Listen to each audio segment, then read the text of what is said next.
Antigamente, os educadores acreditavam que se o aluno já soubesse falar, não havia necessidade de objetivos dentro da escola de aprimoramento da expressão oral.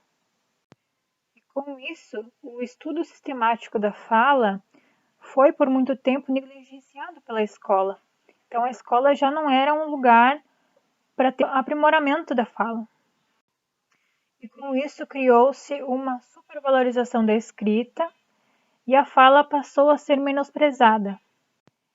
Com os estudos sobre linguagem, lá em 1980 e 1970, os professores começaram a relacionar a linguagem, a fala oral, com a linguagem escrita, como forma de desenvolver a linguística no aluno.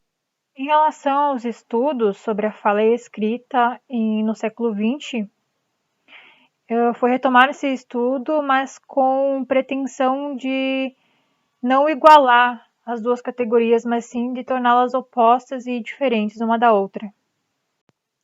Com o passar do tempo e com mais estudos, começaram a observar mais relações e semelhanças entre a fala e a escrita, e não simplesmente colocar eles em lados opostos como se fossem categorias distintas. E que toda fala e toda escrita ela é contextualizada, ou seja, ela é escrita e é falada num contexto.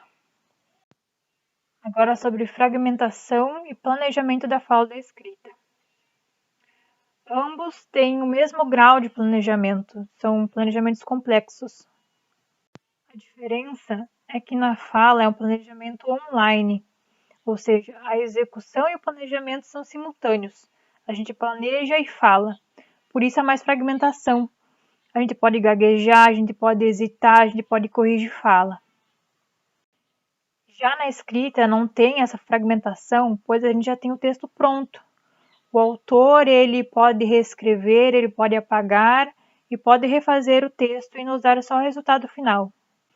A escrita ela era tida como formal e a fala ela era tida como informal. Porém, hoje em dia a gente pode notar que há varianças, há variedades. Um bilhete escrito ele pode ser informal e um sermão ele pode ser muito mais formal do que um bilhete escrito. Então você pode optar por falar mais complexo ou escrever mais complexo, assim como você pode optar por falar mais informal ou escrever informal também. Tem essa variação. Agora em relação à complexidade da fala e da escrita. A fala se ela não é mais complexa do que a escrita, ela se equipara. Antigamente se tinha a visão de que a escrita era muito mais complexa do que a fala. Atualmente a gente já não tem mais essa visão. Cada modalidade, seja ela de escrita ou de fala, tem a sua complexidade. Em síntese, a fala e a escrita, elas são atividades complementares. Elas são interativas e elas têm suas características próprias. Mas nem por isso elas são opostas.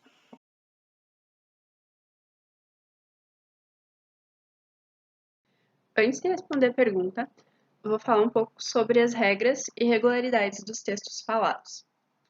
É um grande equívoco dizer que os textos falados não possuem regras, já que para falar é preciso dominar as regras de uso, como, por exemplo, usar senhor ou senhora ao invés de tu ou você, as regras sociais e também as regras do próprio sistema, como no caso da língua portuguesa, usar o artigo antes do substantivo. Além disso, os textos orais possuem regularidades, ou seja, possuem características como a presença de estratégias como correções, repetições, pausas, que reflete o fato de que, na fala, o planejamento e a execução são quase simultâneos. Frequência dos marcadores conversacionais, como né, sabe. Frequência de enunciados modalizados, como eu acho que, realmente. Uma sintaxe fragmentada, consequência de, na fala, locutor e interlocutor construírem o texto em conjunto. Organização em turnos, onde os interlocutores participam de maneira mais equilibrada, como as conversas face a face. Texto produzido para alguém, E, nesses textos orais, os sentidos não são dados a priori, mas se dão na situação interativa. Portanto, por que a escola deve assumir a tarefa de preparar os alunos para essas situações? A resposta é porque são raras as situações reais de uso de um discurso oral mais formal por parte dos alunos fora do ambiente escolar. Cabe ao professor explorar tais oportunidades. Porém, trabalhar a oralidade em sala de aula não significa ensinar o aluno a falar ou apenas abrir espaço para que o aluno converse com o colega sobre qualquer assunto. Trabalhar a oralidade trata-se de identificar, refletir e utilizar a imensa riqueza e variedade de usos da língua na modalidade oral e ainda deve significar para a escola possibilitar acessos a usos da linguagem mais formalizados e convencionais, que exijam um controle mais consciente e voluntário da enunciação, tendo em vista a importância que o domínio da palavra pública tem no exercício da cidadania.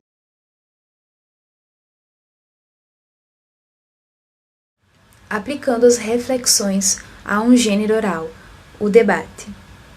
A oralidade está presente em sarais, feiras de exposição, apresentações de trabalhos, seminários, entrevistas, debates, entre outros. Em especial, vamos refletir sobre o gênero debate, por ser bastante produtivo em sala de aula. O gênero debate é aplicado de maneira muito ampla, abrangendo desde situações informais, quando queremos defender o nosso ponto de vista sobre algum assunto. Mas para que isso aconteça, o professor necessita buscar um planejamento didático de acordo com a faixa etária e a realidade escolar. É sugerido, então, que seja trabalhado em sala de aula o debate formal, que vai possibilitar o ensino da oralidade dentro do contexto escolar, ou formais, de interesse geral, envolvendo um número maior de pessoas, que podem argumentar a favor ou contra um ponto de vista. O trabalho deve ser planejado, executado e ter a participação e envolvimento dos professores e alunos. O professor deve assegurar-se de que todos tenham direito à palavra diante das decisões e tarefas. A produção do trabalho deve ser mediada pelo professor, que também irá auxiliar os alunos a encontrarem estratégias que facilitem e permitam o desenvolvimento das habilidades fundamentais para a oralidade. Em resumo, podemos concluir que para trabalhar com a oralidade em sala de aula, utilizaremos a aplicação de diversos gêneros orais, em destaque o debate.